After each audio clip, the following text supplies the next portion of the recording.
In this week's Technique Tuesday video, I'll be demonstrating right-leaning double decreases. As always, if you'd like to jump right to a specific point in the video, there are direct links down in the description. Double decreases involve 3 stitches merging into one single stitch. When those stitches are merged, one stitch will lie on top, and it's that stitch that determines what sort of lean the decrease has. If the leftmost stitch lies on top, the decrease leans to the right. How the stitches under the top stitch are ordered determines whether the decrease has an extreme lean or more moderate lean. Today, I will show you both versions of the right-leaning double decrease. So let's get started. The easiest double decrease to work is the knit 3 together. And you work it just like you would work a knit stitch or a knit 2 together stitch. You come to the left of the 3 stitches that you're going to be working together.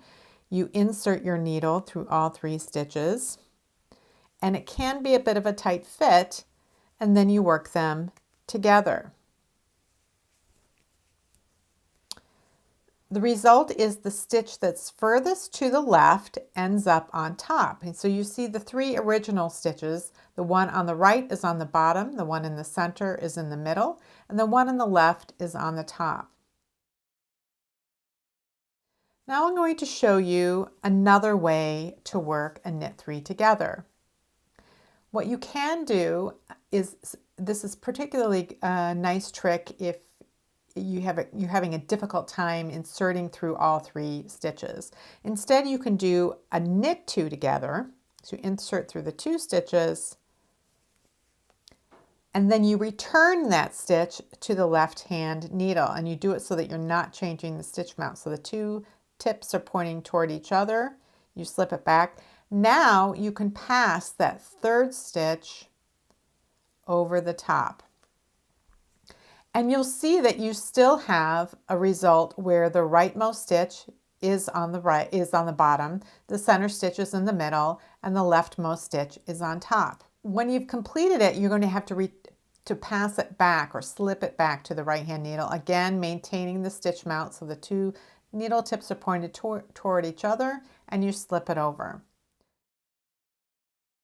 The 3rd way to work a knit 3 together is a method that you can use for decreasing any number of stitches, and that is to work the 1st stitch, so knit the 1st stitch and return it, maintaining the stitch mount, and then passing the next 2 stitches over the top.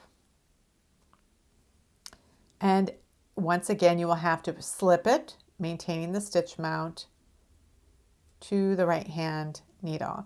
And once again, you see that the right stitch is on the bottom, the center stitch is in the middle, and the leftmost stitch is on top.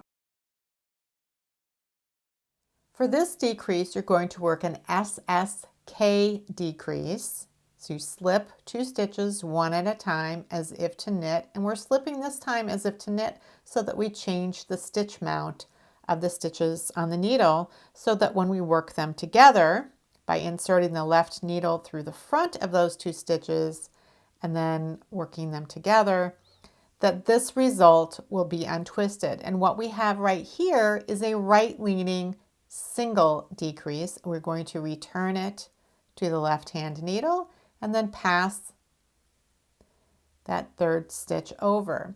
Now what you see here is that in this case, the center stitch is on the bottom, the rightmost stitch is in the middle, and the leftmost stitch is on top. So it's still left leaning, but it's a little bit more balanced than the more extreme knit 3 together.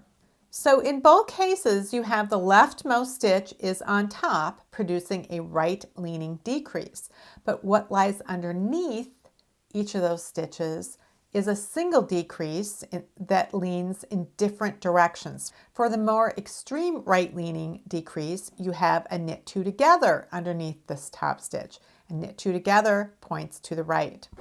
For the more moderately leaning decrease, you have an SSK underneath, which is a left-leaning decrease lying underneath the top stitch.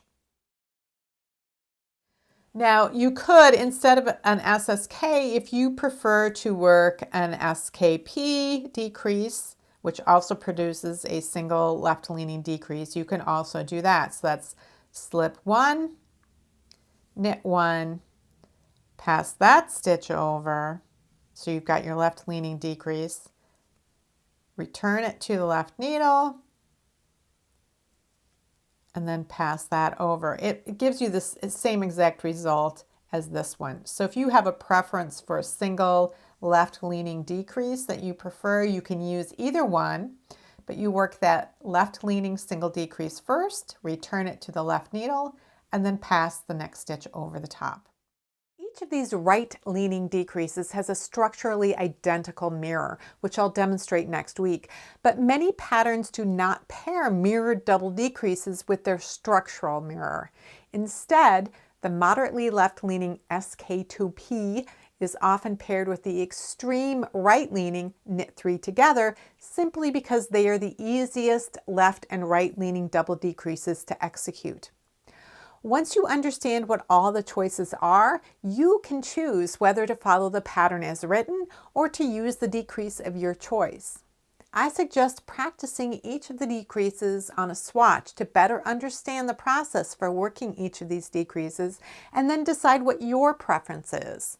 Not every knitter will have the same preferences. If you have any comments or questions about today's video or suggestions for videos you'd like to see in the future, please leave those down in the comments below or join the discussion in my Ravelry group, Rocks, and there's a link to that down in the description box below.